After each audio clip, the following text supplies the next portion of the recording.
vitales.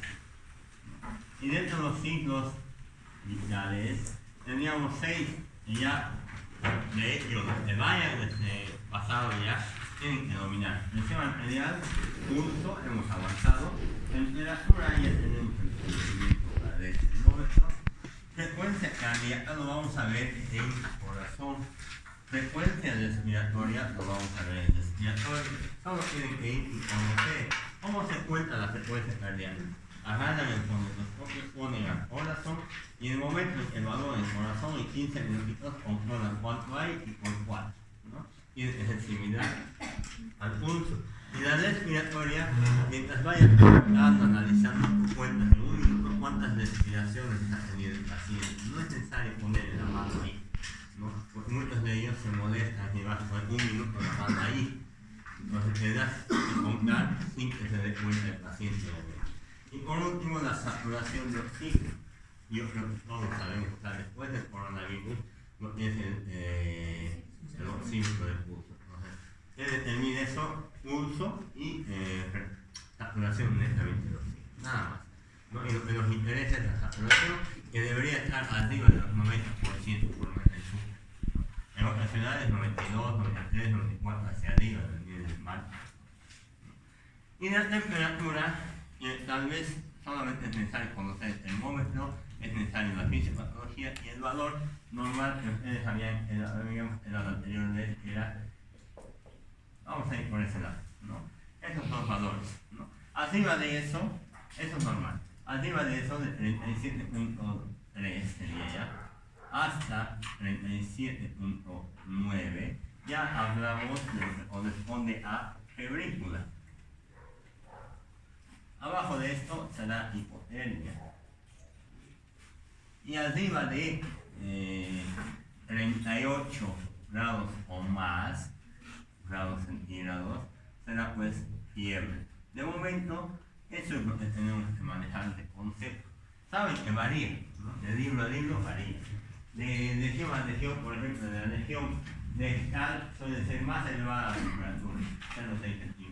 En la región bucal suele ser menos que la rectal. En la región axilar suele ser menos que la bucal y la rectal también, ¿no? Entonces suele variar de diferentes lugares a diferentes lugares. Pero esos parámetros tienen que manejar. Alguna vez les van a decir 37.5 hacia arriba, recién suele ser la febrícula, ¿no? Alguna vez les van a decir ese detalle, pero pueden manejar el libro de la gente o la bibliografía para decir, no, este es el valor normal y todo eso, ¿no? Entonces, esos parámetros, manéjenlos para el tema de febrícula, para el tema de fiebre, para el tema de hipotermia. Empecemos nomás a manejar. ¿Está en su libro? Sí, está en su libro. Y en el tema de frecuencia cardíaca respiratoria y saturación, cuando ustedes vayan a tomar, entonces ahí van a contar, nada más que aprender, no creo que sea tan difícil contar, ¿no? Entonces vamos a ir a repasar después las alteraciones de eso, pero yo creo que ya eso pueden hacerlo y pueden contar. Después de los signos vitales que hay del paciente, empieza lo que es la actitud, ¿no ves? Y dentro de la actitud, eso en semiología, ¿no? Porque dentro de la actitud, para evolucionar, tenemos la posición, que habíamos hablado, y la marcha. Cuando ustedes valoran a un paciente, en la actitud valoran la posición y la marcha. ¿Qué quiere decir la marcha? Cómo está caminando para entrar el paciente. Ese detalle de la marcha lo vamos a ver en neurología a mayor profundidad, no tanto aquí, pero se valora muchas veces, en muchas situaciones, en ese aspecto, ¿no? Marcha cerebelosa, hay diferentes tipos de marchas que pueden ustedes analizar. Y sobre todo vamos a ir viendo el sistema nervioso central. Entonces, el otro detalle que vamos a ir a analizar es el tema de la posición, ¿no? Entonces, la posición es esa relación armónica de los diferentes segmentos del cuerpo entre sí. Esa relación que hay, esa es la posición que opta o mantiene el paciente. Hay dos tipos de posición que ustedes van a conocer. Ahorita vamos a ver.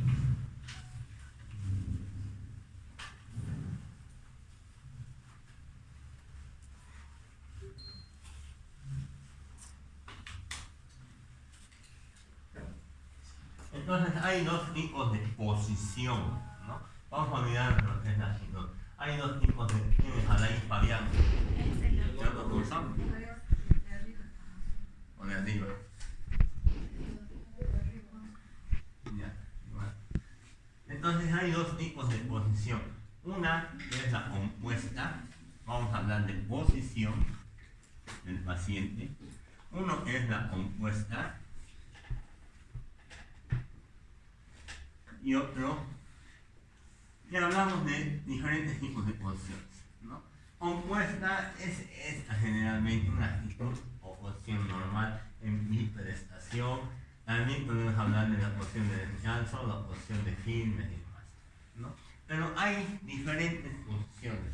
Al margen de decir compuesta y no descompuesta, directamente nosotros cuando avancemos en una materia nos enfocamos al tipo de posición que tiene el paciente, ¿no?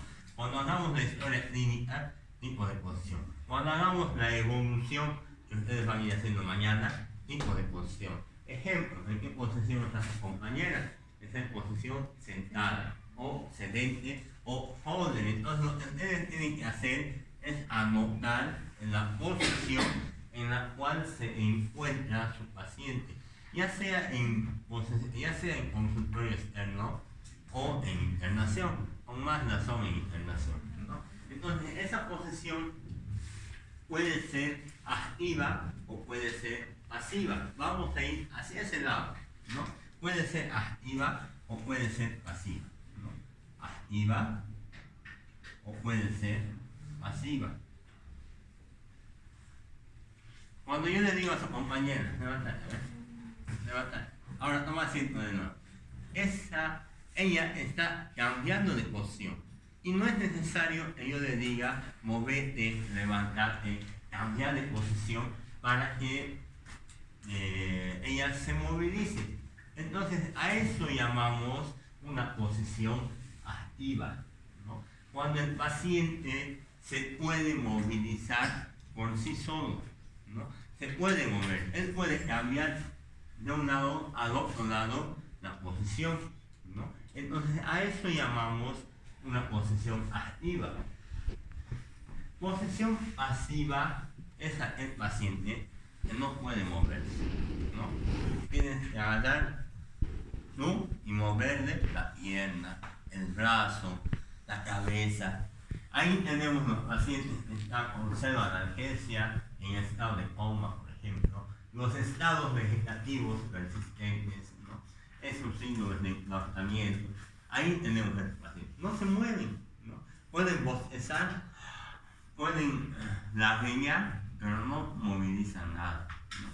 Un ejemplo que yo tuve fue un paciente femenino de tantos años de edad, ha tenido una preeclampsia. Tuvo su bebé, pero seguía con la hipertensión, ¿no?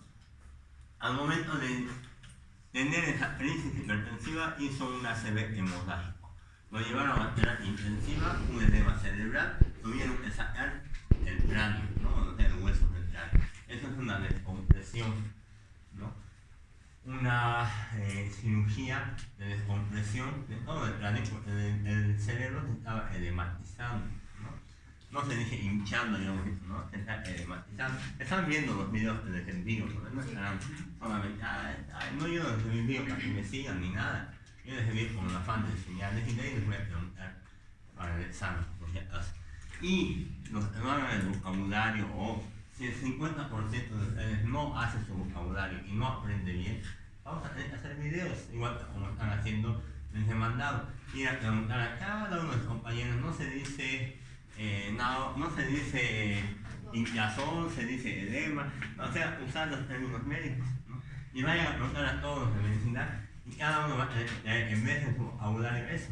De qué manera van a aprender. Eso es para que aprendan. Y tienen que ver todos ustedes de todos ustedes, no de repetir las palabras, ¿no? Tendrán que modificar y todo eso. Entonces tomen en cuenta eso, ya están advertidos de que si no aprenden un vocabulario adecuadamente, el 50%, o sea, es un trabajo en equipo de todos, van a hacer este tipo de videos, ¿no? Y obviamente si no quieren hacer, tampoco me pidan ayuda al final, ¿no? También es porque yo trato de enseñarles por ese lado, porque hay muchas así. Vamos a ver de ese curso, yo creo que durante toda la clase han debido WhatsApp en un momento. Entonces lo mismo, vamos a usar redes sociales como el tema del TikTok, para que hagamos eso y lo vamos a publicar. Y lo más seguro es que no van a leer, ¿no? Y lo más seguro es que van a hacer el video así como de la expresión anteriormente, igualito van a hacer, ¿no? De las palabras, unas 100 palabritas, o pónganle 30 alumnos que vayan de toda la universidad, a ver si saben también, ¿no? Por ahí no saben semiología, entonces vamos a ir viendo también su capacidad ahí, en la que enseñarles, diga esto, está mal, te dice así, o pondrá una cruz, no sabe, ustedes deben saber, imagino. Entonces, esas palabras, términos médicos, tienen que empezar a manejar, ¿no? Vamos a hablar de una posición activa de tal manera de el paciente se puede mover voluntariamente, ¿no? Puede estar enfermo de una neumonía, pero se mueve de derecha a izquierda, de cúbito lateral, trono y demás. Se mueve, ¿no? Indiferentemente. No le interesa si está de baldía, de espalda, no le interesa. Cualquier porción le da igual. A eso llamamos indiferente. Preferencial. Ejemplo, si yo tengo una colecistitis ahí, me duele aquí a este nivel por el tema de la vesícula, me va a doler, entonces, ¿qué voy a hacer? ¿Me apoyaré de ese lado? ¿Me echaré de ese lado? No, porque me va a doler peor por la presión que voy a generar, por los órganos que van a presionar a ese nivel. Entonces, lo que haré es ponerme al otro lado, ¿no? Y echarme del lado contrario. Entonces, a eso llamo preferencial, ¿no? Porque el paciente puede moverse a los dos lados, pero prefiere el lado para que no le duele. Y el otro, obligado. Imagínense una fractura de cadera y le dicen, tienes que quedar ahí en esa posición o tu hueso se va a romper más, ¿no? O va a tener mayor dolor. Entonces el paciente puede moverse, pero no se mueve. ¿Por qué? Porque las órdenes médicas lo indican, porque le va a producir más dolor, porque el paciente tiene que estar sí o sí en una posición, por ejemplo, una fractura como ya. Entonces hay diferentes tipos de condición. Algunos ya lo han condicionado a estos dos. ¿Por qué? Porque son enfermedades las que condicionan este tipo de posición. Igual el tema obligado, a veces dicen pasivo, pero no es pasivo, es que el paciente no puede moverse porque está con esa lesión y esa lesión ha condicionado esa posición y suele ser obligado solamente, ¿no? Entonces, activo cuando el paciente se puede mover solo. Pasivo es que no se mueve y alguien siempre le tiene que mover. Por ejemplo, pasivo debe ser esto, ¿no? Pasivo. Yo tengo que agarrar y cambiarle de posición a un lado, al lado lateral, al separado, o sea, eso es pasivo, ¿ya? Y activo es cuando, como ustedes, un animalito, un insecto, se puede mover por sí solo, ¿ya? Entonces, esas dos posiciones tienen ahí. Pero, además de eso, las activas y las pasivas tienen diferentes posiciones que podemos ir determinando. Una es la del decúbito, una muy común, ¿no? Muy común posición. Entonces ahí tienen la del decúbito, por ejemplo, en el cual el paciente está echado, entonces no se dice echado ya. Ya le digo, por ejemplo, ahí para hacer el video, estoy seguro que van a hacer igual. No van a perder en estas palabras. Y las anteriores con 100 no han podido. O con 10 que algunos han presentado no han podido, ¿no? De las 10, ninguna. Pero a la 10, cuando les digas cuando hacen, digamos, me saben igual presentar esto, me saben ahí lo mismo, presentan 3, 4 alumnos. Entonces, ni algo así no saben, ¿no? Pero en su nota. Pero al final van a tener que hacer el video. Entonces, por esa razón pienso que sí van a hacer los videos. Porque el 50%, muchos de ustedes quieren hacer trampas, ¿no? Quieren hacer trampas para pasar. Y no se trata de pasar, se trata de aprender, ¿no? Van a aprender a la fuerza o al cielo. En ese sentido, ¿no? Vamos con las nociones de cúbito. de úbitos, de función de costado, echado, si ustedes conocen, y puede haber tipos de decúbito, ¿no? Dorsal, cuando estás recostado de espalda. Ventral o prono, cuando estás de, vamos a decir, de banderita, echado. Y lateral, así, ¿no? De un ladito, izquierdo, derecho. Esas son las 13 posiciones en decúbito, ¿no? Ahora bien, ya tiene nombre, ¿no? Posición decúbito dorsal activo, puede ser.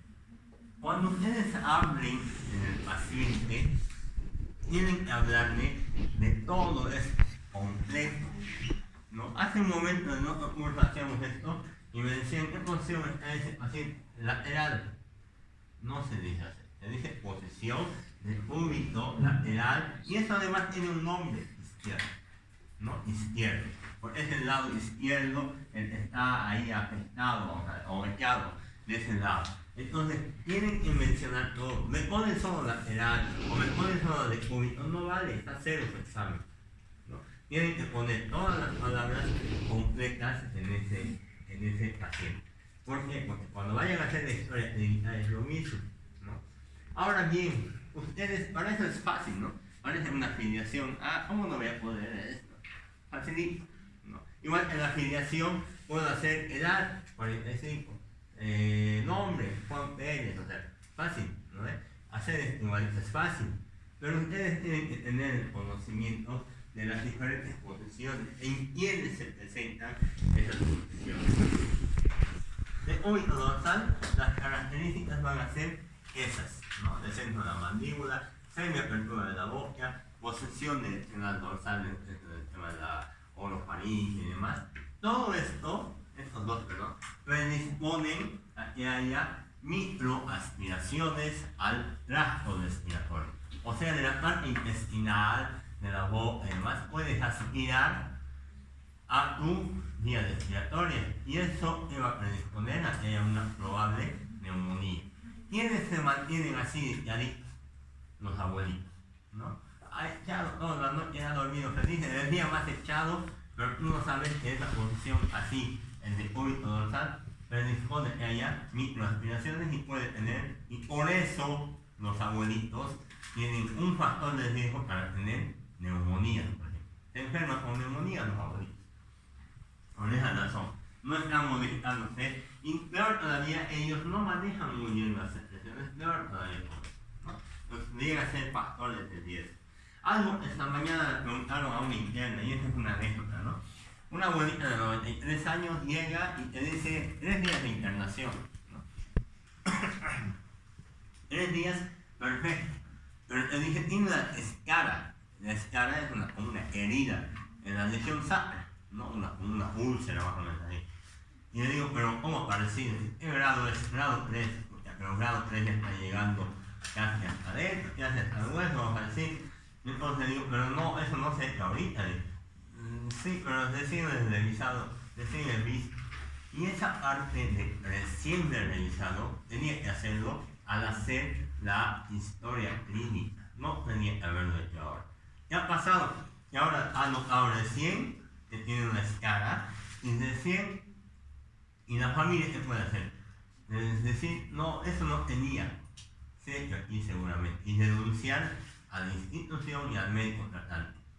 ¿Cuál es nuestro respaldo? En la historia clínica nunca dice a un inicio que tenía una escara. Entonces es importante que cuando un paciente está postrado en una sola posición, conozcamos los puntos de presión. Puntos de presión son los puntos donde más presión. Esa posición, por ejemplo, en el decúbito dorsal, a nivel de los talones, más presión, ¿no? A nivel de la región sacra, de la región omoplatos y de la región de occipital, son los demás tienen presión. Es como si ustedes se apoyaran en esta silla y hagan esto, ¿no? Apóyense ahí. Esta parte de la mano y esa parte del codo, vamos a decir, se vuelve el hematoso, se vuelve el rojo y les duele incluso, ¿no? Les duele el prurito y demás. Entonces imagínense, una hora no va a estar así, molesta, pero imagínense todo el día días y días de estar así, no solamente pasa eso, sino que esta parte del tejido ya no le llega vascularización, o sea, ya no le llega sangre. Y al no llegarle sangre a ese lugar, empiezan a necrosarse y se hacen las heridas, ¿no? Lo más grave que hizo es una que llegaba al hueso de la región sacral, ahí, perforando. Y tenía gusanos, miasis, ¿no? Grandes y huesos que atrás.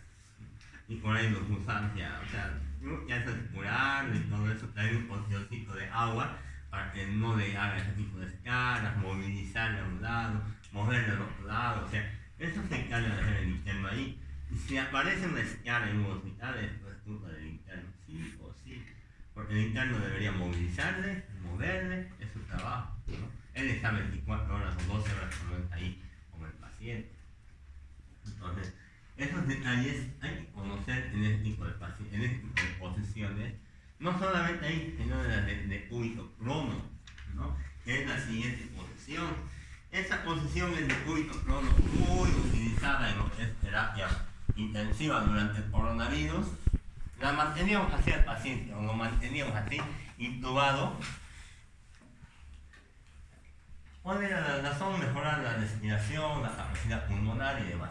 Pero con el tubo así, apoyado ahí, y no le cambiamos el lugar después de 16 horas y más, todavía algunos días le dejamos ahí, salían del cuadro pulmonar del coronavirus, se recuperaban, pero tenían pues una heridota ahí por la cara, la ceja, toda la piel destruida, llegando incluso a los huesos, a pesar de que le curábamos, le poníamos globitos y demás, hacían heridas por la presión que estaban haciendo sobre la cara sobre todo, ¿no? Algunos de ellos cuando salían incluso a cirugía plástica los teníamos que enviar, salían vivos, ¿no? Eso era lo importante, salían vivos, pero nos enviábamos a cirugía plástica después, ¿no? No les importaba, eso es sano, te decía. No, eso no es nada, una herida de guerra, te decía, ¿no? Pero salían vivos, porque en esa época iban muriendo por el coronavirus y eran pocos los que salían, ¿no? ¿Por qué se les ponía en esa posición a esos pacientes? Crono les decían, ponen cronos. Normalmente los pulmones se ven así, radiolúcidos, negritos, vamos a decir, pulmón derecho, pulmón izquierdo, ¿no? Lo negrito al medio, el corazón, ¿no? Este es el diafragma, la cámara gástrica. Ustedes ya van a aprender cuando vayamos a hacer cardiología, vamos a aprender a interpretar radiografías, un electrocardiograma, ecocardiogramas y lo mismo con los demás temas, ¿no? Respiratorios. Vamos a ir analizando una radiografía. Entonces, eso era lo normal. Pero un paciente que tenga un coronavirus presentaba un distrés respiratorio. Así estaba el pulmón. Totalmente velado, con infiltrados, digamos, campos pulmonares, vamos a hablar en términos vulgares, blanco, ¿no? Allí fue el pulmón, ese de ahí arriba, y estica, ¿no? Eso era. Lo demás no sentía. ¿Cuál es la explicación? Cuando tú tienes una mecánica respiratoria, empiezas a respirar y solamente no funciona el 100% del pulmón. No funciona. Funciona la parte anterior y las partes superiores. Y hay una parte posterior que está como descansando. No descansa. Es como un cuarto vacío. No están pasando clases ahí, ¿no? Entonces, ¿qué hacemos con ese paciente? Como era posterior, para que esa parte, por la gravedad del oxígeno que vaya hacia arriba, lo botábamos así. Entonces, que metía el aire y ese pulmón que no estaba trabajando, empezaba a trabajar. Y después de unas horas, el paciente ya empezaba a mejorar ese pulmoncito, de esa manera. Ya había más pulmón, ¿no? Y mejoraba la gasometría arterial, mejoraba los parámetros de oxigenación, mejoraba el paciente prácticamente. Entonces era una forma de hacer trabajar la parte que no estaba trabajando y desinflamar, vamos a decir, la parte que estaba afectada en el coronavirus, ¿no? A veces ni siquiera necesitabas antibióticos, nada, le metías directamente a plomo y con eso ya estaba, ¿no? Incluso cuando hacías atenciones privadas, yo hacía, y muchos médicos hacían así, a la casa les decía, póngase, échense de barriga, a todos échense de barriga en la neumonía, ¿no? En la neumonía. Porque muchos de ellos tenían distrés respiratorio y no se internaban. Decían, si yo me muero en la casa nomás. Entonces no quería porque nos iban a cremar, ¿no? Nos iban a cremar y eso querían mis algunos familiares, todo eso.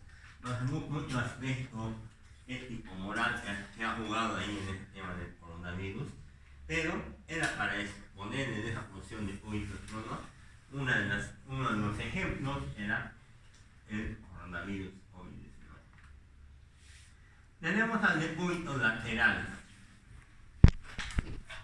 El lateral, bueno, ese que hace de lado, el reportarse de lado, y tienen que tener en cuenta que si yo me echo de este lado, el corazón está a este lado, tengo los demás órganos que van a ir encima del corazón para tener mayor trabajo. Tengo los órganos como el hígado, el tema de la vesícula, ya pongan ahí la vía biliar que va a presionar lo que es el estómago y todo el tracto digestivo. Entonces, se prefiere ciertas posiciones en algunas patologías para evitar el dolor, por ejemplo, y por la misma compresión que está generada. Es mal soportado, dice, en el cúbito lateral izquierdo, excepto por los portadores de hernia hiatal, por disminuir el ángulo cardioesofágico de Lis, mejoran, ¿no? Entonces, ¿qué es la hernia hiatal? Por ejemplo, tienes el esófago, tienes el estómago, ahí tienes el diafragma, ¿no? El músculo diafragma. Cuando ese esófago se hace como una envoltura, vamos a decir así, por ahí, una como hernia prácticamente. Esa es la hernia de hiatal. Hay un orificio diafragmático, ¿no ves? Por ese mismo orificio se hace como una hernia y va a la cavidad torácica. A veces es tan grande, incluso he visto el tema del estómago hacia arriba, ¿no? Veías ahí, yo oía, auscultaba si era ruidos hidroaéreos. ¿Por qué se escuchan ruidos hidroaéreos? Sonidos como gorgorismos en el pulmón, decía. Cuando le hacemos la radiografía era pues una imagen de la cámara gástrica arriba. Endoscopía, es decir, la electroía tenía que operar al paciente, ¿no? Y entró solamente por una diabetes descompensada, pero eso fuimos analizando después porque le molestaba las náuseas y todo eso, y tenía una hernia de hiatal, ¿no? Entonces ya con eso el paciente necesita la cirugía. Entonces en este tipo de enfermedades, por ejemplo, hay posiciones que un paciente desea adoptar, ¿no? Esos son los tres decúbitos que tenemos. Tenemos la posición ortornea, pero tomen en cuenta que también se llama semi, o vamos a decir así, ahí vamos a Holder, también llamado sedente, también llamado sentado. Ustedes, para lo mejor, tienen que usar este término, ¿no? Por un paciente está sentado. Entonces, esos pacientes suelen verse en enfermedades de la insuficiencia cardíaca, sobre todo congestiva. ¿Por qué? La insuficiencia cardíaca es una enfermedad donde su corazón no tiene capacidad no es suficiente su energía, su fuerza para bombear la sangre hacia abajo, ¿no? Y de esa manera todo se va acumulando, se va congestionando, es una trancadera de sangre, vamos a decir. Al haber eso, empiezan a edematizarse los pies sobre todo, ¿no? Durante el día. ¿Quién tiene una botella de agua? Tómatelo la mitad. Una más vacía. La vacía, ¿no? Uno normal, pero debería ser una botellita vacía. Pero recuerden que los pacientes con insuficiencia cardíaca acumulan líquido. Fíjense los edemas, ¿no? En sus pies. Y es más o menos así. Todo el día acumula líquido hacia abajo en los pies. ¿Qué pasa cuando un paciente con insuficiencia cardíaca, con edemas, se recuesta y se echa sin almohada? El líquido, al igual que en esa botellita, se va a congestionar la parte de los pulmones. Entonces el paciente ya se despierta con disnea, despierta tosiendo y se va directamente a una puerta, a una ventana, porque le falta el aire, ¿no? Esa es la disnea paroxística nocturna, ¿no? De la insuficiencia cardíaca. Pero es por eso un paciente que tiene insuficiencia cardíaca no puede dormir pues sin almohada, ¿no? Necesita estar con almohada por lo menos a 45 grados para que no le pase eso, ¿no? Por eso duele. A veces dicen, su familia dice, ay, tan feo duerme con almohada alta y está durmiendo, y el paciente a veces cardíaco o más despacio, entonces a veces el paciente tiene la razón. Entonces es por eso que estos pacientes optan por esa posición ortonea Fowler sentado, ¿no? Cuando está a 45 grados será pues semi-Fowler o semi-sentado, semi-sedente. ¿Qué quiere decir 45 grados? O sea que están ahí y no están completamente sentados ni están completamente quedados, están ahí, en esa posición, ahí, ¿no? Apoyados, vamos a decir, ahí. Entonces, esa es la posición semi-Fowler a 45 grados también, el paciente donde va. Como les digo, todo paciente pulmonar incluso llega a optar por esa posición. No puedes poner. Cuando ustedes hacen la indicación médica y ponen las indicaciones de un paciente internado, ¿cuál es lo primero? Signos vitales, ¿no? Control de signos vitales y diuresis y tal. Y de la dieta, ¿no? En ese caso, está pues hiposódica moderada. No le puede sobrecargar a ese paciente también con sal, ¿no? Hiposódica moderada. Tercero, anotas ahí la cabecera del paciente. Y ahí pones a 45 grados estricto, ¿no? Porque necesitas ponerle a ese paciente ahí. No es solamente una almohada, tienes que levantar la cama a 45 grados. Por eso ahora hay las camas que se pueden mover de una posición a otra posición. Por eso, antes había solo la plana, la derecha, y no podías hacer eso. Y hacías debajo de la almohada ladrillos, ¿no? Ladrillos, sacos de arena, almohadas por todos lados, entonces debajo de la cama el paciente esté más sentadito, ¿no? Actualmente más bien hay esas camas que se pueden mover de un lado, cambian de posición y demás, ¿no? Entonces, esos detalles tienen que conocer. ¿En qué paciente voy a ir a eso? Ya les he dicho, cardíaco, la posición ortonea o la posición de Fowler, semi-Fowler y demás. Esa posición en la cual el paciente está rogando, rezando, es la posición de plegaria mahometana o genupescular. ¿En quiénes se da? En los que tienen un derrame pericárdico, ¿no?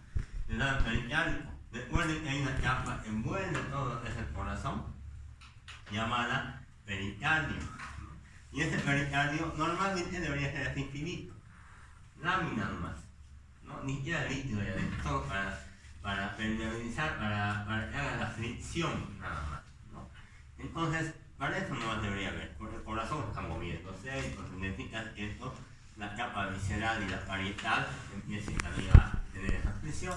Pero cuando hay infecciones, tuberculosis o demás, cuando hay tumores, linfomas, timomas, todo eso, cuando hay alguna enfermedad autoinmune también, puede aparecer líquido en más cantidad en ese lugar, ¿no? En la cavidad pericárdica, ¿no? Y acumularse así de esa manera. Eso es un derrame pericárdico. En la radiografía puede verse como una imagen así, como también, ¿no? Así, como un jarro más o menos ahí, ¿no? Esa es la imagen que ven en una radiografía. A estos pacientes puede ser que el derrame sea mínimo y no tenga muchos síntomas, pero si es abundante, puede hacer incluso taponamiento cardíaco. ¿Qué tipo de shock produciría un derrame pericárdico? Si ese paciente se choquea, ¿qué tipo de shock produciría? Cardiogénico. ¿Por qué? Exacto. Tipo de shock obstructivo, ¿no? Entonces, a esos pacientes tienes que hacerles pericardiocentesis, ¿no? Hacer una aguja por ahí, con técnica, todo eso. Y, por ejemplo, no es una patología fuera de lo normal. En toda la anterior semana creo que han visto ustedes un paciente que estaba con esa característica. Tenía un tren aquí. Entraba justo el primer paciente en la primera sala, ¿no? No sé, algunos de ustedes deben acordar los que han ido. Tenía un drenaje, tenía de edad neural, también tenía sus avenamientos neurales, y tenía, pero aquí también otro, estaba drenando justo, ¿no? Entonces, hay pacientes, no es que no haya, no va a haber, nunca he visto, nunca voy a ver, hay pacientes de esas características, ¿no? Entonces, esos pacientes optan por esa posición de plegaria maometana o genopostural. Eso optan por eso. Hay pacientes, cuando hablábamos de historia con algunos alumnos de medicina y todo eso, cuando doy la clase y tal, también hablo de que muchas veces se creía en la brujería y se sigue creyendo a veces, ¿no? Brujerías, el tema de algo cósmico, el tema ancestral, el tema de dioses y demás. Y a veces eso pensamos cuando no hay una explicación. Esa posición de opistótonos, que es la contracción de los músculos, sobre todo dorsales, y hace que tu cuerpo parecería poseído ahí. Esa posición que genera en algunas enfermedades, sobre todo el tema de cosas, directamente de tétano, ¿no? A veces, si no veríamos esto, una película de terror, ¿no? Pero después nos podemos dar cuenta que sí es un paciente que tiene un tétano. Como ha pasado, estaba trabajando con ustedes, estaba sentadito, aquí mi mano en la espalda y ahí había un izquierdo, medio oxidado, medio una heridita pequeñita, y nada más, ahí acabó. A las 2 semanas, ovidopatia, dolor muscular, contractura muscular dorsal, el cuello está medio duro. Esto nos está pasando con el tétano, ¿no? Y con una heridita. Y peor todavía si no tenía la vacunación del tétano, ¿no? El esquema de vacunación que ustedes deberían tener completa. Aparece, se contractura toda esta musculatura, todo es duro. Traten de desdoblar eso, alguna vez me han dicho eso, cuando había pacientes en ven y así que hay, los doctores que venían, traten de desdoblar eso desde traten de desdoblar y les invito a lo que ustedes quieran, les doy un viaje a Brasil, nos decían ellos, ¿no? Entonces, dice, era tan duro esto que no puedes descontracturar, a pesar de poner relajantes musculares y todo eso, tienes que intubar y todo para eso, es difícil descontracturar, tienes que tener dosis altas, llevar a terapia intensiva y todo eso, ¿no? Entonces, esos detalles hay, y ese paciente no tiene ni siquiera músculo así, sí, ¿no? Es más difícil en ese paciente, ¿no? Entonces, esa posición de opistótonos también se puede dar cuando son de puntos forzados, por ejemplo, el pleurostótonos derecho o izquierdo, ¿no? O el endostótonos donde está sentado como un bebé en la barriga de su mamá, así por ser un fetal, pero también es por la contractura muscular de los músculos flexores sobre todo. Esa posición, ¿en qué está nada el paciente? ¿En qué está? ¿Qué es esto? No, ¿en qué es echado? No, ¿en qué? ¿Qué es esto? ¿Qué es esto? No es esto. Eso de aquí, ¿qué es? Todo esto. ¿Dónde está la camilla de dónde, pero? Quirófano, ¿no? Esa es la posición de estrés del impulso, ¿no? Esa posición se la puede usar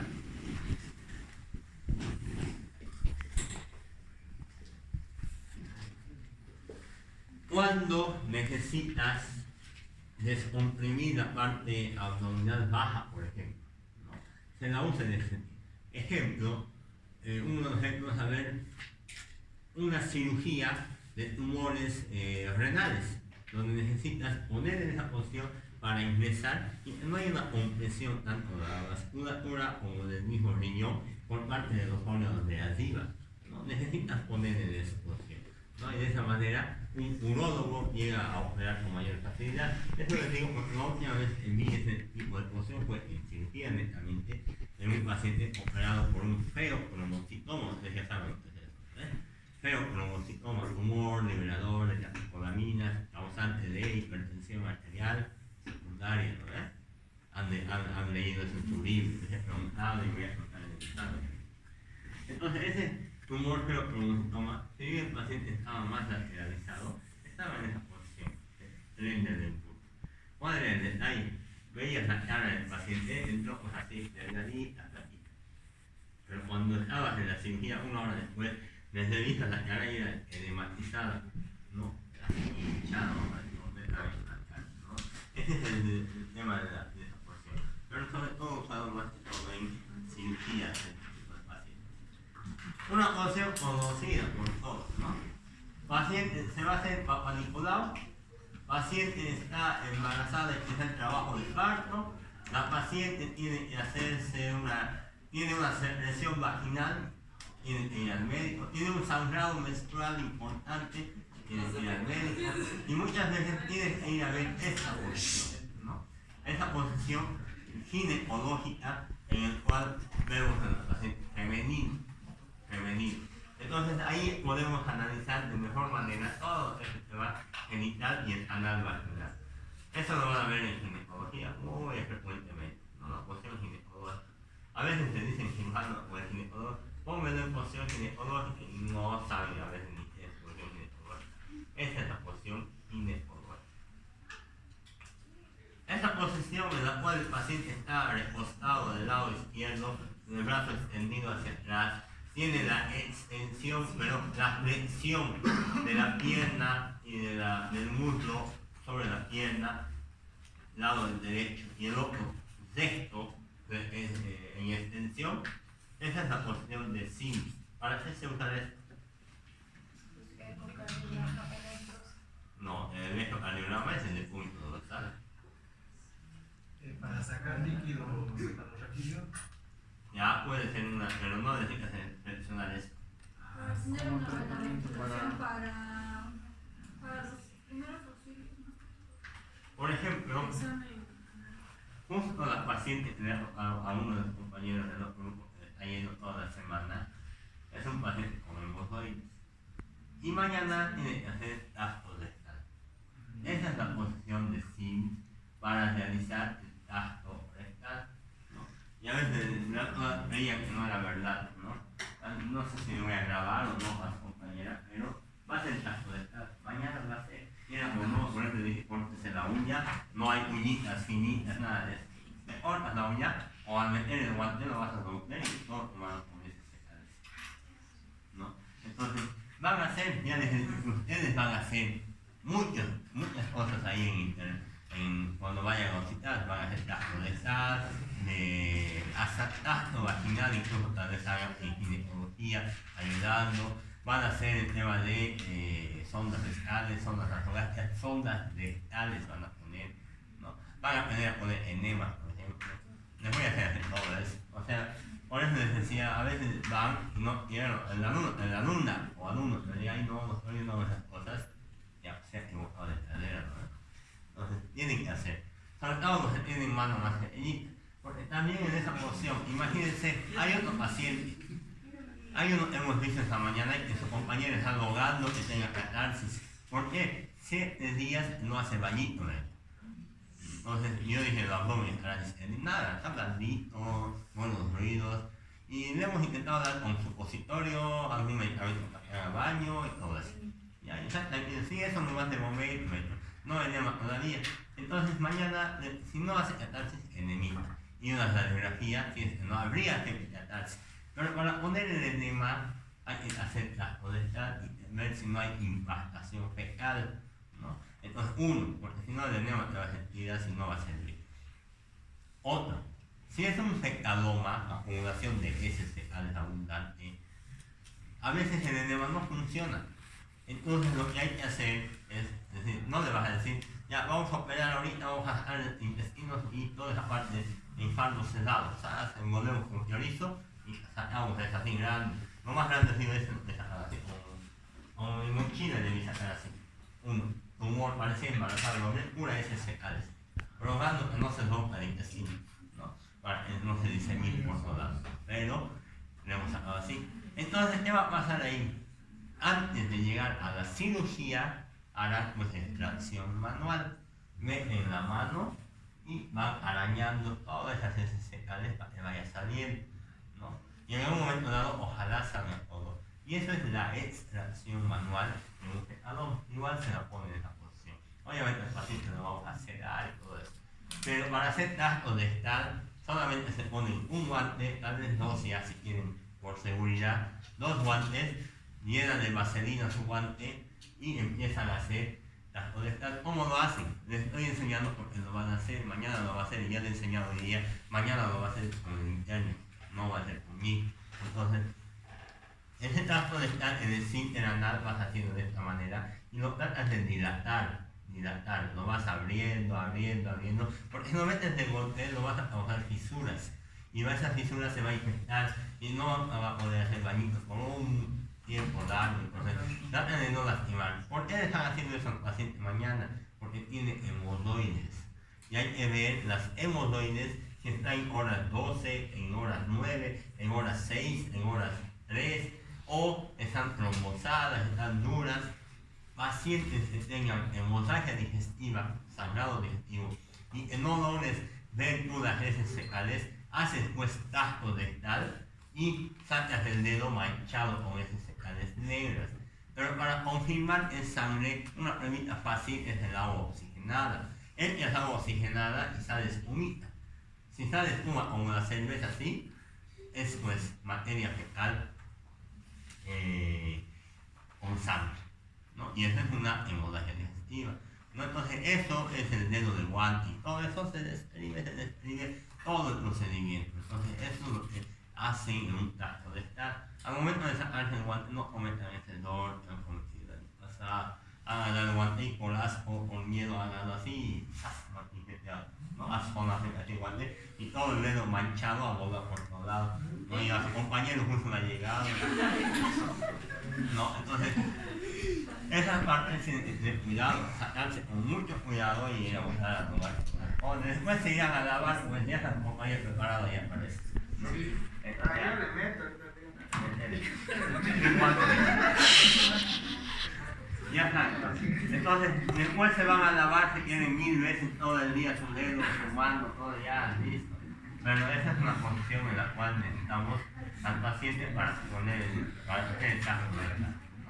Entonces, fíjense, las posiciones sobre sabérselas y conocer su nombre, ¿no? Eso, primero, ese es el punto. Pero el segundo punto es saber para qué le pongo en esa posición, qué va a pasar en esa posición, o por qué el paciente está en posición sentado y no quiere quedarse. Esos son los detalles que les van a hacer médicos a ustedes, ¿no? Esos detalles. ¿Por qué el paciente está dormido así en esa posición y no quiere cambiar de posición? ¿Por qué? Entonces, puede decir en la posición de cúbito dorsal, de cúbito lateral izquierdo 7 días. No quiere moverse de ese lado, pero le gusta estar así. No es de le gusta, es por algo que está en esa posición. Entonces, ese algo es por lo cual ustedes están viendo las causas de esas posiciones. Doctor, estaba mencionando que se hace tacto rectal cuando hay una hemorragia gástrica. Sí. Cuando hay hemorragia digestiva, tienes heces fecales negras, pero muchas veces no logras verlas. ¿Y qué tienes que hacer? Confirmar cómo lo haces. Voy a esperar a que haga su bañito. El paciente no hace tacto rectal, los dedos, tu guante va a estar manchado con los heces fecales y ahí le echas la oxigenada. No es para determinar eso justamente. Y mejor ahí porque las heces son negras en una hemorragia digestiva. Es más, a veces tienen esa población tan negra, o oscuritas, pero no tan negras. Se hacen ahí. Luna, ¿qué posición es esta?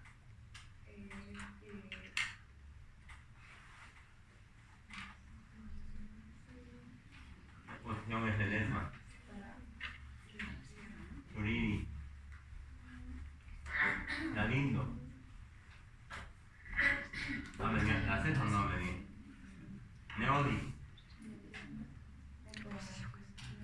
Videira. Mujeres.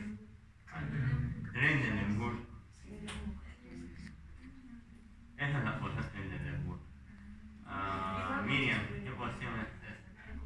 Supino. ¿Supino? Supino igual. Es la compañera. ¿Perdón? ¿El cúbito ventral O otro? Rafa. Es Mira la imagen. de cúbito lateral. Cuando vayas atrás no vas a ver. De cúbito lateral. ¿Qué más? Ya, pues completo nos hizo, ¿no ves? Cúbito lateral. Esta es en inglés. Mauricio.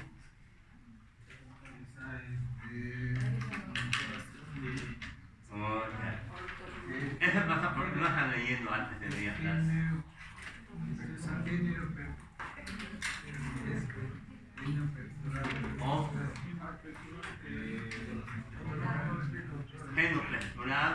plegaria maoritana. Ya saben. Chara, ¿qué porción es esta? ¿Esta? ¿Y esta? Si respondes, avanzamos. Si no, pasamos de nuevo.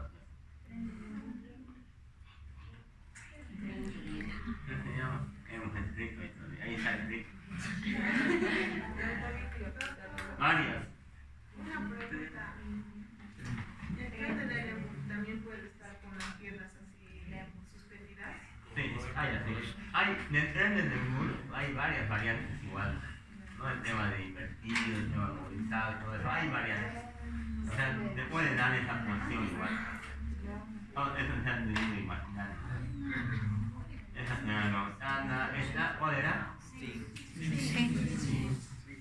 Entonces, fíjense las diferentes posiciones que suelen aparecer suelen tener. Entonces, cuando ustedes vayan a evolucionar paciente, se van a mirar en una posición, tanto. Anotan todo el nombre y todo el apellido.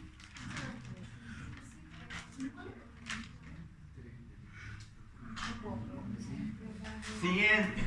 Luego de los signos vitales, luego de la posición, está la fascia. ¿No? Ya estamos avanzando. Cuidado que después no pueden hacer un examen físico general. ¿No? Los que van a ir a práctica la siguiente semana ya deben saber y ustedes van a ir. Ya vamos a sortear a 3 de ustedes. Si van a ir el sábado, 6 de ustedes. Entonces lo siguiente que vamos a ver es la fascia. ¿No? Mañana vamos a ver la piel, mucosas y demás cosas. Vayan leyendo. La fascia es la región facial, ¿no? Se denomina a la expresión o el aspecto de la cara y los rasgos anatómicos estructurales de la cabeza y el cuello mencionado. Además, todo es de la cara, ¿no? De la región facial. A eso llamamos fascia. Una fascia puede ser compuesta o descompuesta. ¿No? Esos dos, siempre hay esos dos. Compuesta o descompuesta. No también tenéis que compuesta es cuando hay una relación armónica entre lo psicológico, psíquico, emocional y lo somático o estructural. O sea, ella puede tener, por ejemplo, un golpe, se ha golpeado en la puerta y está con un hematoma o una equimosis. Eso ya es una fascia descompuesta a nivel estructural. Pero ella puede estar llorando, lábil, emocionalmente, todo el rato llorando, también es una fascia descompuesta, depresiva, ansiosa y demás, ¿no? Entonces, tiene que haber una relación psicológica y estructural, ¿no? Emocional y anatómica para decir que el paciente está compuesto. En teoría, todos los mujeres tienen una fascia compuesta, ¿no? En teoría, para algunos no. Entonces, eso es una fascia compuesta. Pero vamos a hablar de una fascia descompuesta. No, una fascia que no está acorde con lo que estamos hablando aquí. Esto es normal, pero una no normal es ejemplo, ¿no? Una fascia mitral. ¿Qué quiere decir fascia mitral? Ligera subicondez, cianosis de los pómulos, tiene nariz y labios, mentón con palidez y el resto de la cara con palidez. La parte del medio nomás parecería con esta eritema. Es una fascia de estenosis mitral. ¿Qué quiere decir estenosis mitral? Ustedes son la aurícula izquierda. Ahí está el ventrículo izquierdo, ¿no? A esta puerta vamos a llamar la válvula mitral. Ya que normalmente el corazón se contrae las aurículas, ustedes saben todos, por lo menos el 70%, se vuelve a sellar, ¿no? Se vuelve a sellar. Cuando se habla de estenosis, es que ustedes, ese cuarto en la aurícula se contrae, pero la puerta se abre así, ahí. Van a poder salir con facilidad, ¿no? Porque no se está bien. Eso es estenosis, ¿no? Ustedes no van a poder salir. Esa estenosis es la válvula mitral. No se abre completamente y tiende a producir ese tipo de fascias. Otra fascia, no se nota muy bien, pero debería ser blanco, parece más amarillo, ¿no? Pero debería ser en teoría blanco, ¿no? Y esa fascia es pálida, el paciente pálido, se da en enfermedades, por ejemplo, como la anemia, ¿no? El valor normal de la hemoglobina Chara, ¿cuánto es? Hemoglobina.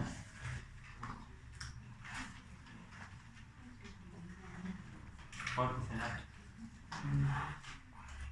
Bruce, valor normal de la hemoglobina. Creo que van a hacer su video nuevamente con todos los alumnos. ¿Cuánto?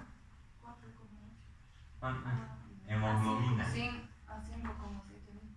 Ya, pues, ¿cuánto es el valor normal? 13 o 12, ya, diferentes hombres y mujeres, hasta 18. Bueno, nuestros compañeros, otros cursos, ellos ya saben. Todos los días les envían lo mismo. ¿No ves? Ustedes envían, ya saben, ¿no ves? ¿De hematocrito? ¿Hematocrito? 37 a 47. Ya les voy a trazar el bloque. Por eso están midiendo, imagínate. Ya, pues, si ustedes han repetido 1000 veces, están dejando de repetir. Entonces, cuando baja la cantidad de hemoglobina, hematocrito se produce lo que es la anemia. Y el paciente tiene una facies pálida, ¿no? Yo veía pacientes que venían con un acné, ¿no? Un acné jovencita, de 16 años, me decía, me está pareciendo un granito, a ver si puede tratarme. Ya. Al margen del acné, que lo hemos tratado, teníamos una facies pálida. Y le decíamos, pero ¿y así siempre es pálida o qué ha pasado? Sí, haciendo más hoy, ¿no? ¿Y tienes mareos? Le digo. Alguna vez ya no mareos. Y luego las mucosas, todo pálido, o sea, pálido. Entonces le decía, tal vez tenga que hacer un laboratorio. Pero ¿cuáles son las causas de una anemia? Sangrado digestivo, no creo que tenga. Preguntarle por qué las preguntas, la piedad. Y el otro, mujer, menstruaciones. Me preguntan, ¿y cada cuánto menstruas? Normal cada 30 días, 28 días, pero dura mucho, como la cantidad. Me dice 7 días agua por cada vez que menstruo. Ya, y cada día cuántos paños van cambiando, entre 8, 10, a veces hasta 15 también por día. Entonces eso es abundante para mi entender. Entonces por ahí esa paciente estaba perdiendo sangre y estaba entrando en su anemia crónica. Crónica porque es de largo tiempo y además de eso ella estaba acostumbrando su cuerpo a esa anemia. Entonces inmediatamente, ¿a dónde? Ginecólogo, ¿no? No le voy a dar tratamiento, necesito tratar primero la enfermedad de base. Como la paciente estaba compensada, no manda pues a la especialidad que corresponde. Entonces, indiferente de la acné secundaria, más era parte de la palidez que me tenía el paciente. ¿No? Le pedí un laboratorio, todo eso, y salió como 7 de hemoglobina, que era la mitad de sangre de lo que ustedes tienen, por ejemplo. Y eso es la característica de la fase pálida, ¿no? Generalmente producida en la anemia. La fase cianótica nos dan por problemas pulmonares, principalmente, secundariamente pueden ser por problemas cardiológicos, pero también por anemias donde la hemoglobina está 5 gramos de cilito, el hematocrito está 15, ahí tienen pues, también falta de transporte de oxígeno y tienen lo que es la cianosis, está azulado, morado, así, todo les vamos a dar, principalmente como les digo, por problemas pulmonares. Hay la cianosis central, la cabeza, la mucosa y demás, y hay la cianosis periférica, las manitas sobre todo, ¿no? Cuando hablamos de periférica es como ustedes vayan al nevado, Festival de Yimani, vayan a Potosí a medianoche a salir, las manos te van a estar frías, ¿no ves?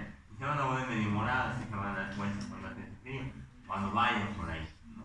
Y ¿qué va a pasar? Se va a producir vasoconstricción, no le va a llegar buen flujo de oxígeno a nivel distal para preservar el flujo sanguíneo a nivel central. Por eso se vuelve cianosis. Luego vas a calorcito y otra vuelta se vuelve normal, ¿no? Entonces, eso es una cianosis periférica, pero no es más que todo fisiológica, como por el tema del frío, ¿ya? Pero la central sí es algo más patológico, ¿no? Ejemplo, un niñito recién nacido con cianosis. ¿Qué vas a pensar? Ese corazón que normalmente debería tener válvulas para que pase la sangre por ahí, tenga una conexión, ya sea intraauricular, son CIA, o interventricular, ¿no? Un sí. Entonces la sangre entra oxigenada a este nivel y la desoxigenada a este nivel, debería ir hacia abajo, se intercambian pues ahí, dependiendo de quién tenga más fuerza de ahorita, ¿no? Se intercambian, entonces se mezcla la sangre oxigenada con la sangre desoxigenada, entonces ese bebé llega a tener lo que es una cianosis de este tipo. Aunque hay las enfermedades congénitas también cianóticas y acianosis. Pero las cianóticas más o menos se van explicando por este lado. Alteraciones congénitas a nivel cardíaco, también vascular, ¿no? Entonces, esos detalles que se ven en los mayorcitos será pues por problemas pulmonares, versus minero. Uno que han visto ya esta mañana, la anterior semana, es la fase histericia. Eso se da por aumento en la elevación de bilirrubina. Chara, ¿cuánto es el valor normal de la bilirrubina? No voy a gastar la boca.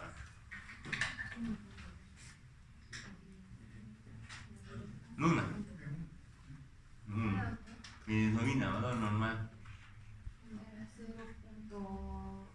0.3 a 2. Hay un paciente lavado así, igualito en esa misma carita, con esa misma edad en el instituto. Igualito, amarillo, todo amarillo. Con traza con la ropa y todo eso, ¿no? Y los internos, todos los días, bilirrubina de hoy día, 12. De ayer, 16. De hace 2 días, 23. O sea, todos los días van diciendo la bilirrubina, el valor.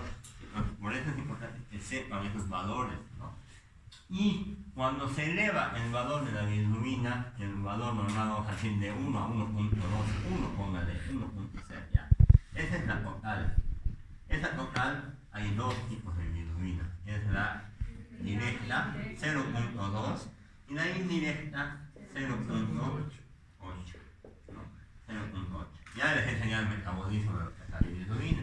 Entonces, de ahí, cuando la bilirrubina se empieza a elevar, sobre todo cuando es una subhistericia, arriba de 2.5, 2.8 miligramos, ya se puede notar algo en las glucosas. Arriba de 4 ya se nota más. Entonces, ahí cuando se eleva la bilirrubina, produce lo que es la histericia. Puede ser problemas de hígado, de sangre, como en los bebés recién nacidos, que es una histericia fisiológica, nada más, que va pasando. Y puede ser una patológica, como un tumor, una obstrucción, una hepatitis, una cirrosis y demás. Entonces, a la larga puede producir infecciones, puede producir encefalitis, puede producir daño a nivel del sistema nervioso central, como el síndrome confusional, o sea, el paciente se va a volver irritable y muchas veces el kerníster, llamado los bebecitos sobre todo, ¿no? Cuando están bilirrubinas arriba de 20, 25, los dejan elevar y entonces se lastima el cerebro prácticamente. Esa es una fase histérica, no creo que se puedan olvidar, por elevación de la bilirrubina. Esta fase se hace poner corticoides para el tema de la garganta. Me duele mi garganta, corticoides de esta metazona. Al día siguiente toma tabletas prednisona. A la semana siguiente, sí o mal, otra vez apoya. Y muchas veces no saben controlar la reducción del corticoides. Y tienden a tener Cushing, síndrome de Cushing. Y esta es la fase, también llamada fase luna llena. La fase es mixedematosa o hipotiroidea. Tenemos en el cuello la glándula tiroides. No, ya anatomía no creo que les voy a preguntar, ¿no? O les pregunto. ¿Sí? Yo, anatomía de tiroides. Nada.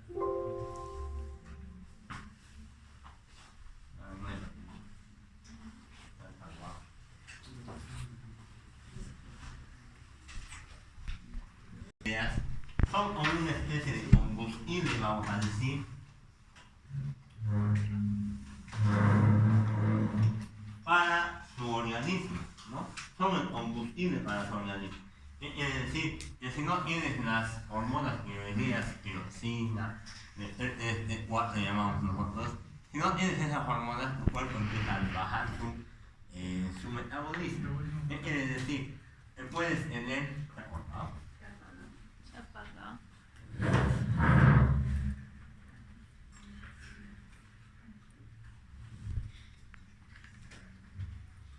¿Qué quiere decir?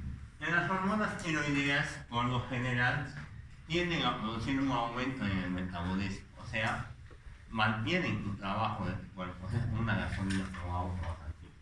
Pero no solamente eso, sino que tu cuerpo, cuando empiezas a deteriorar esas hormonas, cuando empiezan a bajar, todo tu metabolismo empieza a bajar. Síntomas, no vamos a hablar de mucha clínica ahora, pero síntomas de ese paciente que tenga esta enfermedad. ¿Cuáles van a ser? Van a tener la cara así como ha visto la señora, algo de matizado. Van a tener la piel gruesa, hipotiroidismo, ¿no? Gruesa. La piel va a ser seca, ¿no? Las manos secas, gruesa la piel. Los cabellos se te van a ir cayendo, ¿no? Se te van a ir cayendo. No solamente eso. Problemas gastrointestinales como el estreñimiento, ¿no?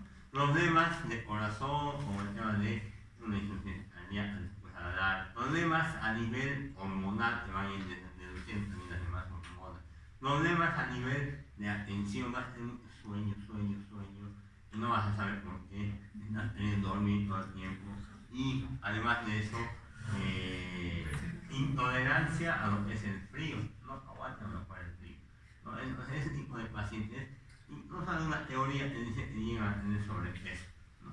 Entonces ese tipo de pacientes son hipotiroideos y llegan a tener esas facies misedematosas. El otro tipo de facie es la facies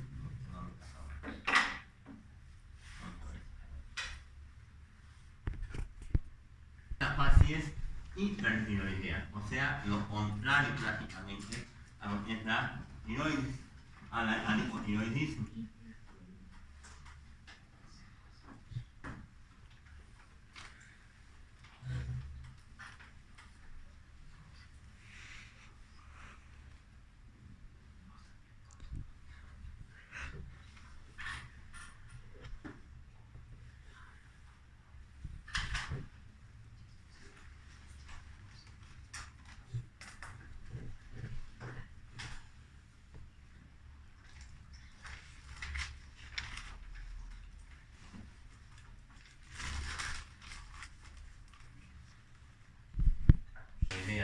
Empiezas a tener una piel más delgada, caliente, tienes problemas de diarrea, fíjense que hay una esoftalgia bilateral, o sea, los poquitos se van saliendo prácticamente, ¿no?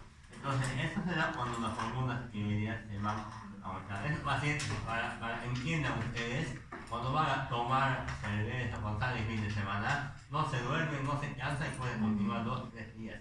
¿Por qué? Porque su metabolismo está muy acelerado y pueden aguantar. Entonces, esa es la etapa. Pueden leer también 5 o 6 días, dan buenos exámenes por eso. Diferencia con los alcohólicos. Entonces, esa es la fase tirotóxica. La fase acromegálica es por el crecimiento exagerado de los huesos. Fíjense, huesos superciliares aumentados, nariz aumentada, huesos del mentón aumentados, tienen cierta macroglosia. Esta es la fase acromegálica por aumento de las hormonas de crecimiento, ¿no? Tienen la fase también con exagerado de hormonas de crecimiento, donde los huesos del cráneo son los que van a ir a aumentar y la cara no. Entonces esas son las fases de Payet, también llamada cara de bellota y demás, ¿no? Hay una desproporción entre el crecimiento de la cara y la cabeza. La neumónica es similar a la cianótica, solo que esta tiene un poco más de angustia, vamos a decir. Tiene lo que es aleteo nasal, en los niños si se presenta el aleteo nasal es para llevarlos inmediatamente a internación, incluso a donación por inmediata. Tienen disnea en sus pacientes. Y estas vesículas de él no vamos a tomar en cuenta, pero sí hay un enrojecimiento de lo que son las mejillas, ¿no? Contrastado con la cerveza. Las fases de filatón, hay una palidez adentro y tienen unas lesiones eritematosas de la barbilla, en las mejillas, en la frente, en la nariz y demás. Ejemplo claro es la escarlatina. Una que nunca pensé encontrar, pero que cuando me han enviado al tema de la provincia, he visto pacientes adentro, después de 5 o 6 horas de caminata rápida incluso, había casas todavía, y En la India dijeron incapacidad y el paciente con lepra no la creía saber, digamos, las fases, ¿no? Ya le dije algo, pero estaba con esa fase pleónica o lepromatosa, como llamamos, ¿no? Entonces, esta es una enfermedad de lepra, ¿no? Donde va alterando toda la estructura de la carita, no entienden lo que son las cejas, por ejemplo.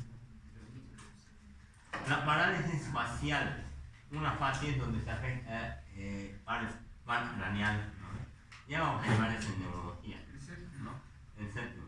Pero vamos a llevar todos estos en neurología. Vamos a analizar cada uno de los pares craneales. Ahí vamos a llevar los 3 pares craneales en su anatomía, trayecto y la inervación que está teniendo el par craneal. Pero hay que tomar en cuenta que hay 2 tipos de parálisis facial. De la mujer, de la B, este lado es derecho, este lado es izquierdo. ¿Cuál estará afectado? ¿El izquierdo o el derecho? ¿Por qué dices los demás lados? No he dicho, pero El lado afectado es el derecho. Ese lado es enfermo. Porque fíjense que no tiene arrugas. En una parálisis facial no funciona la parte motora, no moviliza ni voluntariamente nada. Ahí se queda. Y eso es como ponerle votos, ¿no? Parálisis, cuando toca no tiene arrugas. Lo mismo pasa en el derecho. No hay las líneas de expresión. Otro, cerrar los ojos, te dices, no va a poder cerrar, ahí se va a quedar, ¿no? Desaparecen entonces las famosas líneas de expresión conocidas en las patitas de gallo, desaparecen a veces, ¿no? Esa comisura, nasogeniano, igual tiende a desaparecer o a disminuirse en relación a un estado. Le dije sonría y los dientes se ven en el lanzado, en el enfermo no va a poder. La comisura labial va a estar descendida y el paciente la comida se le va a salir por ese lado. Esa es una periférica, pero una central solo se afecta esa parte de aquí. ¿Cuál será más peligroso? ¿Central o periférica? No, la central. ¿Por qué? Porque en la central se afecta la parte del sistema nervioso central, o sea, tumores, ACVs, algo que está afectando. Y la periférica solo es el nervio que está ahí sí se ha debido afectar todo su trayecto, y eso por las enfermedades virales, por ejemplo, y eso producir nada más. Cuando vean esto, tomografía, neurólogo inmediato.